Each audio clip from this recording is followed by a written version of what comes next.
morning everyone. Today is 22nd of September and we are here to solve most complicated issue of the students what to read in The Hindu. And basically इस video में हम link बनाना सीखेंगे जो हमारे current में newspaper में आया है, उसको हम अपने जो प्रीलिम्स एंड मेंस का जो सिलेबस है उससे कैसे लिंक करें, करंट को मेंस के क्वेश्चंस में कैसे डालना है, किस टॉपिक से रिलेटेड है, वो सब हम इस वीडियो में सीखेंगे. ठीक है, तो let's start. Page number first पर ही यहाँ पर एक न्यूज़ आई है वुमेंस के जो रिजर्वेशन बिल आया है उससे रिलेटेड, और राज्यसभा में भी पास हो गया है अब. ठीक है, तो सबसे पहली बात है कौन से अमेंडमेंट के अंडर ये हो रहा है. ये हो रहा है 128th अमेंडमेंट एक्ट. ये आपको पता होना चाहिए, डायरेक्टली इंपॉर्टेंट हो जाता है अपने प्रीलिम्स के लिए.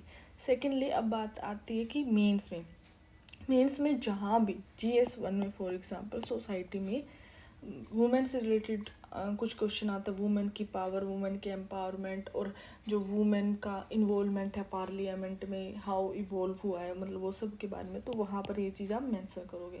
सेकेंडली ये क्वेश्चन आ सकता है आपके GS2 में पॉलिटी वाले सेक्शन में भी कि किस किस आर्टिकल को अमेंड करना पड़ा, या किस आर्टिकल में वुमेन की रिजर्वेशन की बात हुई है या वुमेन की इक्वलिटी की बात हुई है.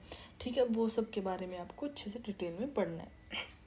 इसी पेज पर न्यूज़ है वीज़ा सर्विस के बारे में, कनाडा की जो स्टॉप कर दी गई है. आपको पता है कनाडा और इंडिया के बीच में टसल चल रही है खालिस्तान को लेके. खालिस्तान आपको पता है जो पंजाब वाला, जो सिख वाला और थोड़ा सा पाकिस्तान वाला एरिया मिला के एक न्यू कंट्री बनाने चाह रहे हैं सिख हैं जो, वो खालिस्तान के नाम से. तो कनाडा में कुछ उसके सपोर्टर हैं, वहाँ पर एक दो सपोर्टर की डेथ हो गई है, तो उसकी वजह से कनाडा के PM ने एक स्पीच दे दी थी जिसके बाद इंडिया का कुछ रिएक्शन था. तो वो सब टशल है, चलो ये चलती रहती है. तो उसके बीच में वीज़ा सर्विस को स्टॉप कर दिया गया है, तो इससे काफ़ी इम्पैक्ट होंगे इंडिया और कनाडा की रिलेशन पर. तो ये इंटरनेशनल रिलेशन और जियो पोलिटिकल इशू के लिए पढ़ना आपके बारे लिए ज़रूरी हो जाता है. आपको थोड़ा सा आइडिया होना चाहिए कि क्या चलता है. ठीक है, फिर इसके बाद हम मूव करेंगे पेज नंबर 4 पर. यहाँ पर ये न्यूज़ आई है नॉमिनेशन ऑफ प्रमिला मलिक ओडिशा की फर्स्ट वुमेन स्पीकर होंगी, जो वहाँ की जो फर्स्ट वुमेन स्पीकर होंगी ये प्रमिला मलिक. एक तो जहाँ भी वुमेन एम्पावरमेंट की अगेन जहाँ पे बात होगी तो आप अपने essay में GS में इनका नाम मेंशन कर सकते हैं. ठीक है, सेकेंडली जहाँ पे पार्लियामेंट की या फिर इलेक्शंस की या फिर वुमेन की पार्टिसिपेशन की इन पॉलिटी, वहाँ पर भी इनकी बात कर सकते हैं. तो ये आपको आइडिया होना चाहिए. और आपके प्रीलिम्स में भी क्वेश्चन आ सकता है वो उड़ीसा की फर्स्ट वुमेन स्पीकर कौन है, तो भी आपको पता होना चाहिए. इसके बाद हम मूव करेंगे पेज नंबर 6 पर. यहाँ पर ये न्यूज़ आई है अबाउट न्यू पंबन ब्रिज. ठीक है, तो आपको पता होना चाहिए कि ये किस किस आइलैंड के और कहाँ है पंबन ब्रिज.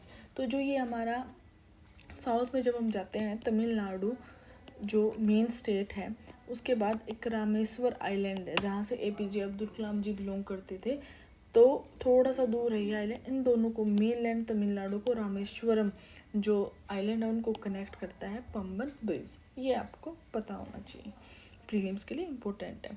उसके बाद हम डायरेक्टली मूव करेंगे पेज नंबर 10 पर. यहाँ पर ये न्यूज़ आई है, एडिटोरियल आया बेसिकली साइलेंट किलर. बेसिकली यहाँ पे बात हो रही है हाइपर टेंशन की और हमारा जो ब्लड प्रेशर है उन सब चीज़ों की. और ये सब चीज़ हाइपर टेंशन हो गया, ब्लड प्रेशर का हाई होना, कैसे फिर हार्ट अटैक और स्ट्रोक को के साथ हमारी डेथ हो जाती है. इंडिया में कितनी सारी डेथ हो रही है और इवन वर्ल्ड में WHO की रिपोर्ट आई है इसके बारे में. तो इसके बारे में है, थोड़ा सा पढ़ लेना. ऑब्वियसली लाइफस्टाइल डिजीज़ है सबसे बड़ी बात. हम जो हमारी लाइफस्टाइल में हम जो डाइट है और एक्सरसाइज को पार्ट नहीं दे रहे हैं उसके कारण ये सब हो रहा है. इंडिया में हाइपरटेंशन कंट्रोल इनिशिएटिव स्टार्ट हुआ था 2018 में और 5.8 मिलियन लोगों ने एज ए पेशेंट रजिस्टर भी किया था. तो उसके बारे में थोड़े बहुत पॉइंट मिल जाएंगे आपको. हेल्थ रिलेटेड जो भी आपके क्वेश्चन आएगा वहाँ पर आप ये सब डाल सकते हैं एज एग्जाम्पल.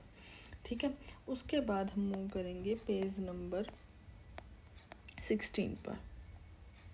ठीक है, यहाँ पर ये न्यूज़ आई है न्यूयॉर्क में US में बेसिकली एक क्लाइमेट एम्बिशन समिट हो रही है अंडर उनका.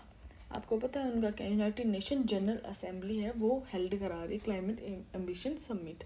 बट इसमें जो 3 मेजर कंट्रीज़ हैं चाइना, USA और इंडिया, पार्टिसिपेट नहीं कर रहे हैं और तीनों ही लार्जेस्ट एमिटर हैं।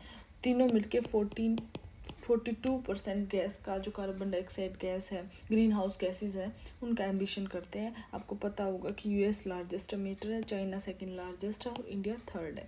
तो ये तीनों ही पार्टिसिपेट नहीं कर रहे हैं उस समिट में। तो ये काफ़ी दिक्कत की बात है, इतने लार्जेस्ट ये एम्बिटर है और यही नहीं पार्टिसिपेट करेंगे तो कोई भी डिसीज़न लेने का कोई फ़ायदा नहीं होगा। और इवन न्यूयॉर्क में ये हो रही है समिट, स्टिल यूएसए पार्टिसिपेट नहीं कर रहे हैं। फिर यहीं पे एक न्यूज़ है, पैनल ने सजेस्ट किया है कि जो प्रिजनर्स हैं, जो प्रिजन में लोग रहते हैं, आपको पता है अपनी प्रिजन जो कितनी ओवर क्राउडिंग है, बड़ी दिक्कत होती है प्रिजनर्स को, तो उसको कम करने के लिए, ओवर क्राउडिंग को कम करने के लिए पैनल ने सजेस्ट किया जीपीएस ट्रैकर। बेसिकली देखो, आपको पता है प्रिजनर में हर तरीके के क्रिमिनल्स होते हैं, जिन्होंने बहुत हीनियस क्राइम करे होते हैं वो भी होते हैं, जिन्होंने छोटे मोटे क्राइम किए होते हैं जैसे चोरी वगैरह या कुछ इस टाइप के, वो भी होते हैं। तो यहाँ पे जो बात हो रही है कि ओब्वियसली जो हीनियस क्रिमिनल्स हैं उनको तो हम रिलीज़ नहीं कर सकते, बट कुछ ऐसे क्रिमिनल्स हैं जिनकी छोटी, मतलब वही ना, चोरी वगैरह की है, थोड़ा बहुत मार पिटाई में अंदर चले गए हैं, या फिर जिनको बेल अप्रूव हो गई है, तो उनको प्रिजन में रखने के बजाय उन पे ट्रैकर लगा दो उनके एंकल में, या ब्रेसलेट टाइप कुछ है ना, ताकि उनका ट्रैकिंग रहे कि वो कंट्री तो नहीं छोड़ रहे, शहर तो नहीं छोड़ रहे, कुछ अलग से क्राइम कर रहे हैं तो फिर से पता लग जाए। तो ये वाली यहाँ बात हो रही है। ऑब्वियसली जो गवर्नमेंट है अगर इन सब चीज़ों को इम्प्लीमेंट करेगी तो ओवर क्राउडिंग भी रिड्यूस होगी, और बर्डन जो है ओब्वियसली प्रिजनर्स को रखती है तो बर्डन भी आता है, स्टाफ भी चाहिए होता है, खाना पीना सब होता है, तो बर्डन भी रिड्यूस होगा गवर्नमेंट पे। तो इस आपको कहीं भी प्रिजनर से रिलेटेड क्वेश्चन आता है तो एज ए सजेशन आप लिख सकते हो। काफ़ी अच्छा केस स्टडी या एग्जाम्पल आप मान के चलो इसको। फिर यहाँ पे ही सेम एक न्यूज़ आई है, सरोज वैद्यनाथन भारतीय नाट्यम डांसर थी, वो पास हो गई हैं। तो आपको प्रीलिम्स में क्वेश्चन आ सकता है डायरेक्ट नाम लिख के इनका कि कौन से डांस से रिलेटेड है, तो आपको पता होना चाहिए कि भारतनाट्यम